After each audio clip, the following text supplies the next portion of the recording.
ৰঙিয়াৰ পৰ্যকৰত শক্তি বিভাগৰ প্ৰতিকৃতি জাহেৰে উজ্জ্বল প্ৰতিবাদ আছুৰ বিদ্যুৎ যোগান নিয়মীয়াকৰণকে ধৰি কেইবাদফীয়া দাবীৰ সমৰ্থনত আজি ৰাজ্যজুৰি শক্তি বিভাগৰ প্ৰতিকৃতি দাহ আছুৰ উক্ত কাৰ্যসূচীৰ অংশ হিচাপে ৰঙিয়াৰ পৰ্যকৰত আঞ্চলিক ছাত্ৰ সন্থাই ৰূপায়ণ কৰে প্ৰতিবাদী কাৰ্যসূচী সভাপতি নিতু ৰাজবংশী আৰু সাধাৰণ সম্পাদক নৱজিৎ কলিতাৰ নেতৃত্বত ভাৰত ভূটান আন্তঃৰাষ্ট্ৰীয় পথৰ তৰণীত শক্তি বিভাগৰ প্ৰতিকৃতি দাহ কৰা হয় প্ৰতিবাদকাৰীসকলে হাতে হাতে প্লেকাৰ্ড লৈ বিদ্যুৎ যোগান নিয়মীয়া কৰক বিদ্যুৎ মাচুল হ্ৰাস কৰক আদি প্ৰতিবাদী শ্লোগানেৰে পৰিৱেশ উজ্জ্বল কৰি তোলে কাৰ্যসূচীত সদৌ কামৰূপ জিলা ছাত্ৰ সন্থাৰ উপদেষ্টা জয় গোলোক ৰাজবংশী আৰু আনোৱাৰ হুছেইনেও অংশগ্ৰহণ কৰে প্ৰতিবাদ কালত স্থানীয় তুলসীবাৰী আৰক্ষী চকীৰ লোক উপস্থিত হৈ পৰিস্থিতি নিয়ন্ত্ৰণ কৰে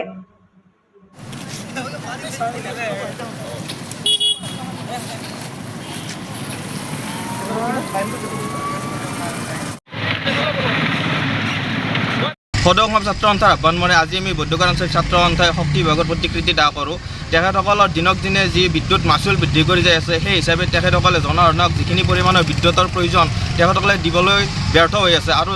তেখেতসকলে গম পাব লাগে যে যি গৰম বৰ্তমান মানুহে চলিব পৰা নাই হাৰাশাস্তি ছাত্ৰ ছাত্ৰীসকলে পঢ়িব পৰা নাই ভালদৰে তেখেতসকলৰ যি সেই উৎকট গৰমৰ মাজতো তেখেতসকলে বিদ্যুতৰ যি গাফিলতি দিনক দিনে বৃদ্ধি পাই আছে কিন্তু হ'লে তেখেতসকলে যিটো মাচুল তেওঁলোকে বৃদ্ধি কৰিছে সেইটো কোনোদিনে তেওঁলোকে হ্ৰাস কৰিব চেষ্টা কৰা নাই আৰু তেখেতসকলে বিনামূলীয়া বিদ্যুৎ বহুত দিছে তেখেতে সেইবাবে ধন্যবাদ কিন্তু হ'লে বিদ্যুৎ দিলে কি হ'ব বাকীফালে যে তেওঁলোকৰ যি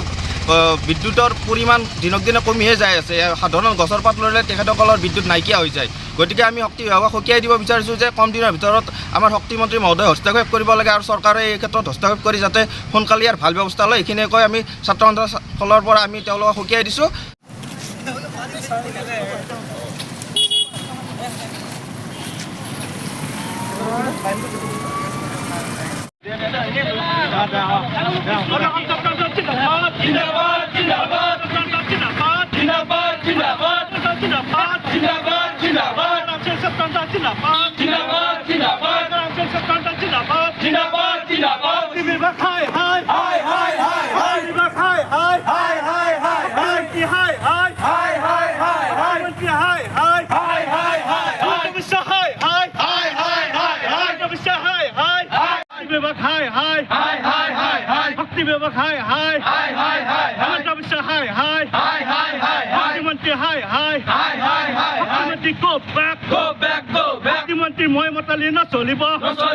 মুখ্যমন্ত্ৰী মই মতালি নচলিব